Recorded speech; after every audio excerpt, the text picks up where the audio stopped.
राती पानी सुखा ही जो सुबह आके देखा पानी चढ़िया होया है। अच्छा पानी गिला होगा सी। हां अगे जी अस्सलाम वालेकुम। वालेकुम सलाम। जी सर क्या कहना चाहेंगे आप रावी के बारे में? मैं ये कह रहा हूँ कि कल पानी जो था कम था और आज बढ़ रहा है। आज इम्कान है आने के, क्योंकि कल बिल्कुल ही पानी नहीं था यहाँ पे, अभी बहुत ज्यादा हो गया पानी और यहाँ खतरात ज्यादा बढ़ते जा रहे हैं पानी के। मैंने 3-4 दिन पहले देखा था, बिल्कुल ही खुश था, कतरा कतरा कहीं कहीं पानी था। ये 2 दिन से आया पानी, आज थोड़ा बहुत आया और आज जो रात का बताया ना उसका इम्कान ज्यादा है आने का। ये कौन सा गाँव है?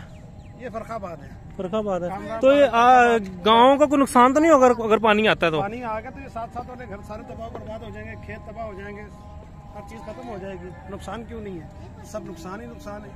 ये खेत लगे हुए देखो, ये सारा तो पास बारादरी है। ये बाराबारी दरबार जो है, हाँ बारादरी है पास, ये सामने है। हाँ जी सही। अच्छा ये थैंक रावी का पुल है। ठीक ठीक thank you sir. Okay okay.